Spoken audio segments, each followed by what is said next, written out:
urukundo ntirubaza impamvu, ruvugira mu ndiba y'umutima, kandi ntirusobanura na rimwe.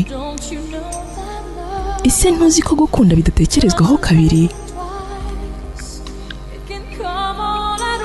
bishobora gufata rimwe ukumva birakongorera kure. ntumbaze niba ibyiyumviro ari ukuri cyangwa ibinyoma.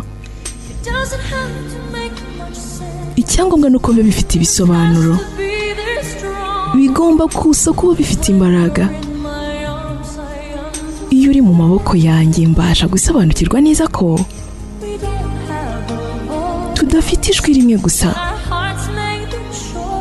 iyo imitima yacu ikoze amahitamo,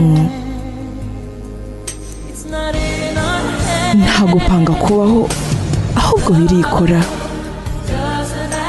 urukundo ntirubaza impamvu, ruvugira mu ndiba y'umutima, kandi ntirusobanura na rimwe. ese ntuzi ko gukunda bidatekerezwaho kabiri? bishobora kugufata rimwe ukumva bikongorera kure. ubu ngubu ndumva neza impamvu ufite ubwoba bwo kumvugisha.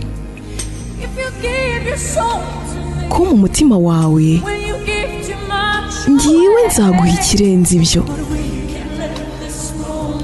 ariko ntitureke ko iki gihe cyahita gutyo gusa. ntabwo nabazeye amarangamutima cyangwa se ngo ntekereze ko ansubiza.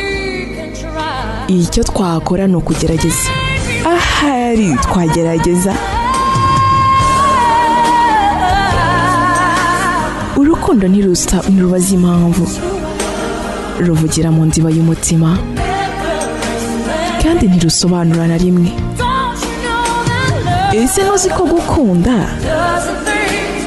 bidatekerezwaho kabiri? bishobora kugufata rimwe ukumva birakongorera kure. reka tubyaze umusaruro aya mahirwe, tuyasanze impande zacu.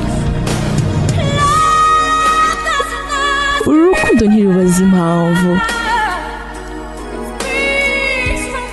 ndabivuga mbikuye ku mutima. ntabwo ubizi, ntabwo uzi ko urukundo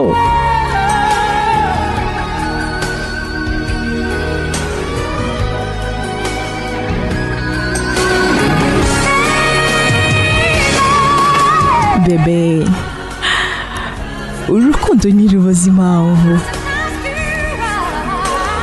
ruvugira mu ndiba y'umutima, kandi ntirusobanura na rimwe. ese ntuzi ko gukunda bidatekerezwaho kabiri? bishobora kugufata rimwe ukumva birakongorera kure.